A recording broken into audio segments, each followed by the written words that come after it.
Namun, saya melihat adanya unjuk rasa penolakan Undang-Undang Cipta Kerja yang pada dasarnya dilatar belakangi oleh disinformasi mengenai substansi dari undang-undang ini dan hoax di media sosial. Bapak, Ibu, saudara-saudara sebangsa setanah air, pagi tadi saya telah memimpin rapat terbatas secara virtual tentang Undang-Undang Cipta Kerja bersama jajaran pemerintah dan para undang tersebut terdapat 11 klaster yang secara umum bertujuan untuk melakukan reformasi struktural dan mempercepat transformasi ekonomi. Tersebut adalah urusan penyederhanaan perizinan, urusan persyaratan investasi, urusan ketenaga kerjaan, urusan pengadaan lahan, urusan kemudahan berusaha, urusan dukungan riset dan inovasi, urusan administrasi pemerintahan, urusan pengenaan sanksi, urusan kemudahan pemberdayaan dan perlindungan UMKM, urusan investasi dan proyek pemerintah, serta urusan kawasan. Rapat terbatas tersebut saya tegaskan mengapa kita membutuhkan Undang-Undang Cipta Kerja. Setiap tahun ada sekitar 2,9 juta penduduk usia kerja baru, anak muda yang masuk ke pasar kerja. Sehingga kebutuhan atas lapangan kerja baru sangat-sangat mendesak. Apalagi di tengah pandemi, terdapat kurang lebih 6,9 juta pengangguran dan 3,5 juta pekerja terdampak pandemi COVID-19. Sebanyak 87% dari total penduduk bekerja memiliki tingkat pendidikan setingkat SMA ke bawah, di mana 39% berpendidikan sekolah. Perlu mendorong penciptaan lapangan kerja baru, khususnya di sektor padat karya.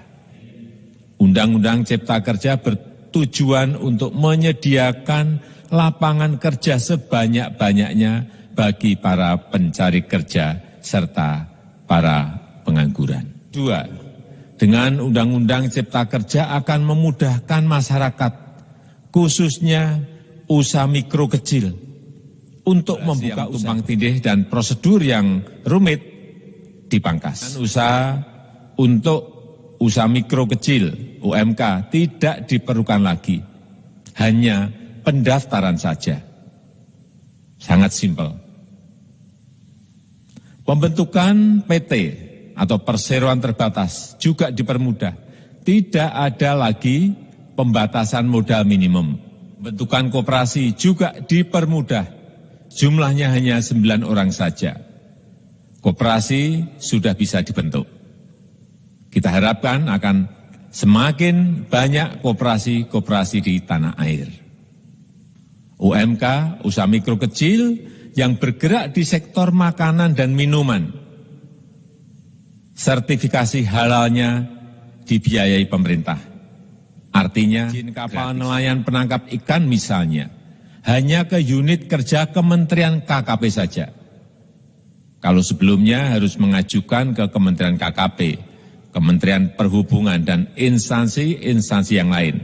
Sekarang ini cukup dari unit di Kementerian KKP saja. Ketiga, Undang-Undang Cipta Kerja ini akan mendukung upaya pencegahan dan pemberantasan korupsi. Ini jelas karena dengan menyederhanakan, dengan memotong, dengan mengintegrasikan ke dalam sistem perizinan secara elektronik, maka pungutan liar, pungli dapat dihilangkan. Saya melihat adanya unjuk rasa penolakan Undang-Undang Cipta Kerja yang pada dasarnya dilatar belakangi oleh disinformasi mengenai substansi dari undang-undang ini dan hoax di media sosial. Namun, saya melihat adanya unjuk rasa penolakan Undang-Undang Cipta Kerja yang pada dasarnya dilatar belakangi oleh disinformasi mengenai substansi dari undang-undang ini dan hoax di media sosial. Namun, Saya melihat adanya unjuk rasa penolakan Undang-Undang Cipta Kerja yang pada dasarnya dilatar belakangi oleh disinformasi mengenai substansi dari undang-undang ini dan hoax di media sosial. Namun, saya melihat adanya unjuk rasa penolakan Undang-Undang Cipta Kerja yang pada dasarnya dilatar belakangi oleh disinformasi mengenai substansi dari undang-undang ini dan hoax di media sosial. Ada informasi yang menyebut tentang penghapusan UMP, upah minimum provinsi, UMK, upah minimum kota kabupaten, UMSP, upah minimum sektoral provinsi. Hal ini tidak benar, karena faktanya upah minimum regional, UMR, tetap ada. Ada juga yang menyebutkan bahwa upah minimum dihitung per jam. Ini juga tidak benar. Tidak ada perubahan dengan sistem yang sekarang. Upah bisa dihitung berdasarkan waktu dan berdasarkan hasil. Kemudian adanya kabar yang menyebutkan bahwa semua cuti sakit, cuti kawinan, cuti khitanan, cuti baptis, cuti kematian, cuti melahirkan, dihapuskan. Dan tidak ada kompensasinya. Saya tegaskan juga ini tidak benar. Hak cuti tetap ada dan dijamin. Kemudian apakah perusahaan bisa mem-PHK kapanpun secara sepihak? Ini juga tidak benar. Yang benar, perusahaan tidak bisa mem-PHK secara sepihak. Juga pertanyaan mengenai benarkah jaminan sosial dan kesejahteraan lainnya hilang. Yang benar, jaminan sosial tetap ada. Yang juga sering diberitakan tidak benar adalah mengenai dihapusnya AMDAL, analisis mengenai tabungan. Itu juga tidak benar. AMDAL tetap ada. Bagi industri besar harus studi AMDAL yang ketat. Tetapi bagi UMKM lebih ditekankan pada pendampingan dan pengawasan.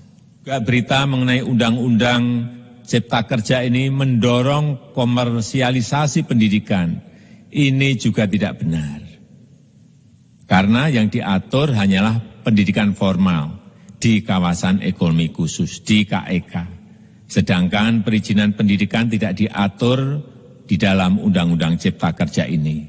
Apalagi perizinan untuk pendidikan di pondok pesantren. Itu tidak diatur sama sekali dalam Undang-Undang Cipta Kerja ini. Dan aturannya yang selama ini ada tetap berlaku. Katakan bahwa keberadaan bank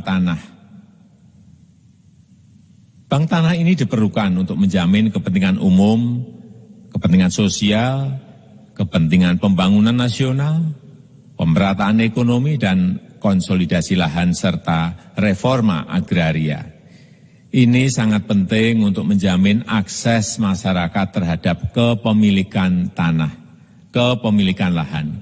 Dan kita selama ini tidak memiliki bank tanah. Tegaskan juga bahwa Undang-Undang Cipta Kerja ini tidak melakukan resentralisasi kewenangan dari pemerintah daerah ke pemerintah pusat. Tidak ada. Perizinan berusaha dan pengawasannya tetap dilakukan oleh pemerintah daerah sesuai dengan NSPK, norma, standar, prosedur, dan kriteria yang ditetapkan pemerintah pusat. Ini agar dapat tercipta standar pelayanan yang baik di seluruh daerah. Dan penetapan NSPK ini dapat nanti akan diatur di dalam PP atau peraturan pemerintah. Selain itu, kewenangan perizinan untuk non-perizinan berusaha tetap ada di Pemda, sehingga tidak ada perubahan. Bahkan kita melakukan penyederhanaan, melakukan standarisasi jenis dan prosedur berusaha di daerah. Dan perizinan berusaha di daerah diberikan batas waktu. Ini yang penting di sini. Jadi ada service level of agreement. Permohonan perizinan dianggap disetujui bila batas waktu telah terlewati. Saya perlu tegaskan pula bahwa Undang-Undang Cipta Kerja ini memerlukan banyak sekali peraturan pemerintah atau PP dan peraturan presiden atau Perpres.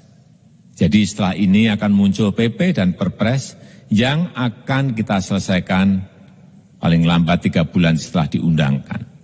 Kita pemerintah membuka dan mengundang masukan-masukan dari masyarakat dan masih terbuka usulan-usulan dan masukan dari daerah-daerah. Pemerintah berkeyakinan melalui Undang-Undang Cipta Kerja ini jutaan pekerja dapat memperbaiki kehidupannya dan juga penghidupan bagi keluarga mereka.